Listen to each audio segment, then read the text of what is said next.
नमस्कार, मैं हूं अनुष्का और आप देख रहे हैं नेशनल न्यूज लाइव। हर झूठ होगा बेनकाब जब सच्चाई देगी जवाब। आइए आपको दिखाते हैं इस वक्त की बड़ी खबर।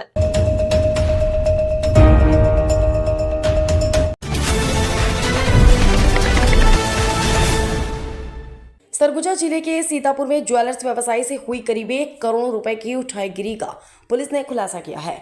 पुलिस ने छत्तीसगढ़, झारखंड और ओडिशा में करीब 500 सीसीटीवी फुटेज खंगालकर आरोपी की पहचान की। 26 जुलाई को ज्वेलर्स व्यवसायी अरुणदेव सूरी की स्कूटी से अज्ञात आरोपी करीब 1 करोड़ रुपए के सोने चांदी के आभूषणों से भरा बैग लेकर फरार हो गए थे। जांच में 2 बाइक पर सवार 4 संदिग्ध सामने आए। पुलिस टीम ने सीसीटीवी और तकनीकी विश्लेषण के आधार पर ओडिशा के चांटी दास और नागेश्वर राव की पहचान की। ओडिशा में 10 दिनों तक चले सर्च ऑपरेशन के बाद चांटी दास के घर से 300.92 ग्राम सोने के आभूषण और 1 किलो 168 ग्राम चांदी कुल करीब 46 लाख रुपए का माल बरामद किया गया है। फिलहाल आरोपी की और उनके अन्य साथियों की तलाश जारी है। रिपोर्टर मनोज तिवारी, संभाग ब्यूरो चीफ।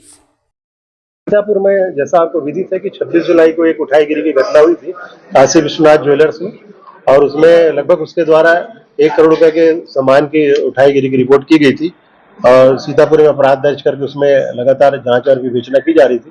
माल मसरूका जब्ती करने का प्रयास किया जा रहा था। इसी के आधार पर लगातार हमारे द्वारा इसमें काम किया गया था और यहाँ से लेकर सुंदरगढ़ तक जो इनका रूट है उसमें 500 के आसपास सीसीटीवी फुटेज और अन्य तकनीकी आधार पर बहुत सारी चीजों की जानकारी ली गई थी। इसी बीच में जो उनको फुटेज मिला था वो हमने उसको पूरे हमारे जो crime and criminal network system में हम लोग डाले थे। तो उस आधार पर गंजाम जिले से सूचना आई थी कि ये उनके जिले के रहने वालों से संदिग्ध के रूप में ये आइडेंटिफाई हो रहे हैं। तो उस आधार पर हमारी टीम वहां पर गई हुई थी। वहां जाने के बाद हमारी टीम लगातार 10 दिन वहां पर काम की है। काम करने के दौरान पता चला है कि वहां पर एक आरोपी जो चंटी दास है और दूसरा है वो नागेश्वर है। ये दोनों आरोपियों की पहचान हुई है।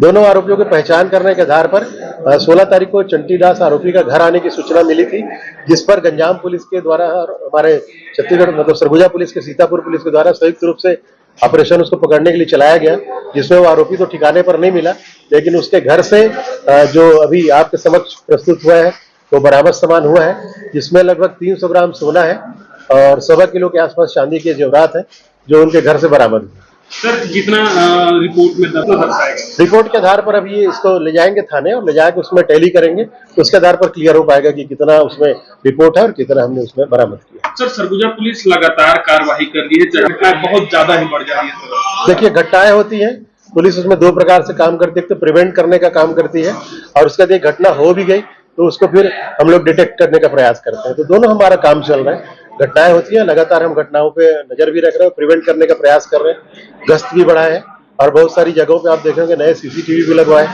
और रात में गश्त के दौरान संदिग्धों की चेकिंग भी चल रही है। लेकिन इसके बाद जो घटना हो जाए उसको हम लगातार ट्रेस कर रहे हैं और आरोपियों तक पहुंच।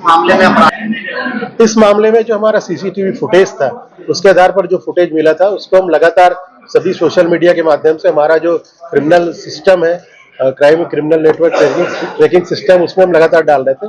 उसके आधार पर गंजाम से हमको सूचना आई थी कि उनके यहाँ के ऐसे संदिग्ध है जिनसे चेहरा मिलता जुलता है, उस आधार पर हम उस आरोपी तक पहुंचे। सर एक